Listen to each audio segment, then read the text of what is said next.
Hola a todos y todas. Bueno, el día de hoy vamos a resolver un problema de teorema de la función implícita, ¿ya? Un teorema que va a ilustrar más o menos bien cómo ocupar el teorema, qué hipótesis necesitamos y qué incluimos. Partamos por leyéndolo. Considera el sistema de ecuaciones x cuadrado y más seno de x y z más z cuadrado igual a 1 y e a la iz más xz igual a 1. Muestre que el sistema anterior define implícitamente dos funciones, y igual y de x y z igual a z de x, en una vecindad del punto x0 y 0, z0, igual a 1,1,0. Bueno, como ya le había comentado, para resolver este problema vamos a usar el teorema de la función implícita. ¿Sí? Ahí se me encuentra un poco. Usaremos teorema de la función implícita. Ahora, ¿cómo ocuparemos ese teorema? Vamos a definir primero una función f mayúscula, que, bueno, recordemos que queremos despejar dos variables, y y z, en función de la variable x, ¿sí?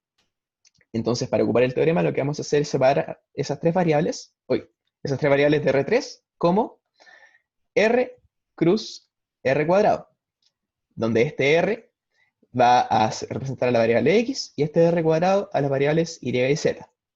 Y esta función va a llegar a R cuadrado, que va a ser la parte de las ecuaciones, ¿sí? Entonces esta función f va a estar definida por f de x, y, z, y va a entregar un vector de R2 dado por las ecuaciones igualadas a 0, ¿sí? Vamos a ver las hipótesis del teorema porque es igualado a 0 es importante. Entonces definimos la primera coordenada de f de x, y z como x cuadrado y más seno de x y z más z cuadrado menos 1. Y la segunda coordenada como e a la iz más xz menos 1, que nuevamente son las ecuaciones igualadas a 0. Entonces, para ocupar el teorema tenemos que revisar sus hipótesis. La primera hipótesis, quizás de las más importantes, es que esta función f es de clase C1.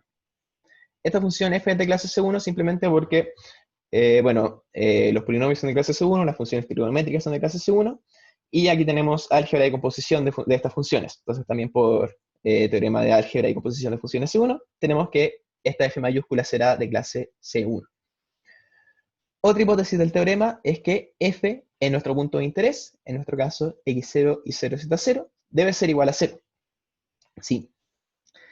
Precisamente por cómo construimos la función f, tal que fueran estas ecuaciones igualadas a 0, nos va a quedar f en 1, 1, 0, que si reemplazamos nos va a dar precisamente el vector 0,0. ¿Sí?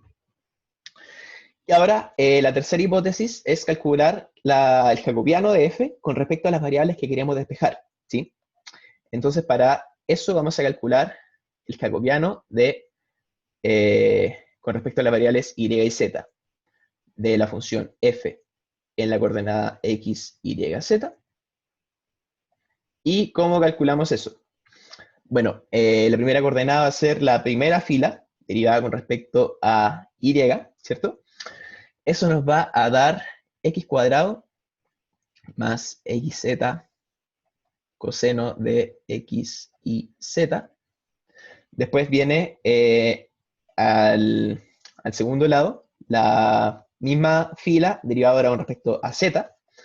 Eso nos va a dar xy coseno de x y z. Uy, me va a faltar una línea, más 2z. Luego, en la siguiente fila, vamos a derivar la segunda fila de f con respecto a y. Eso nos da z por e a la iz. Y finalmente, la última posición va a ser la derivada con respecto a z, que nos entrega y e a la z, más, y e a la yz, más x. Esta derivada nos interesa en el punto x0 y 0z0, ¿sí? Bueno, reemplazando los valores en esas coordenadas, uno llega, bueno, reemplazando el x0 por 1, y0 por 1 y z0 por 1, y haciendo los cálculos, vamos a llegar a que esta matriz queda la matriz 1, 1, 0, 2. ¿Y qué nos pide el teorema? Nos pide que esta matriz, el jacobiano de la función f con respecto a las variables que queremos despejar, sea invertible en el punto a considerar. Ahora, ¿es invertible esa matriz? Bueno, en este caso podemos verlo de dos formas distintas. Una primera forma argumentando de que es una matriz triangular superior, que no tiene ceros en la diagonal. Y otra forma, que quizás una forma un poco más útil, porque es más general, se puede aplicar a más casos, es que su determinante no es cero, ¿sí? El determinante de esta matriz sería multiplicar 1 por 2 menos 1 por 0, que es 2, distinto de 0. Por lo tanto, es invertible. Concluimos así, teniendo estas tres hipótesis, que f es 1, que f en el punto que queremos vale 0, y que la derivada de f con respecto a las variables que queremos despejar en el punto que nos interesa es una matriz invertible, que por lo tanto, por el teorema de la función implícita,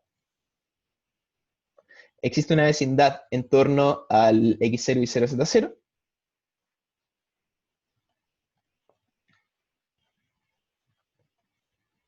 en torno a x0 y 0z0, en la cual se cumple la ecuación f de x y z igual a 0.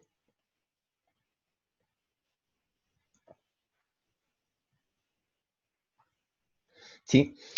Que es precisamente lo que queríamos probar dentro de esta pregunta. Espero les haya sido útil. Hasta luego.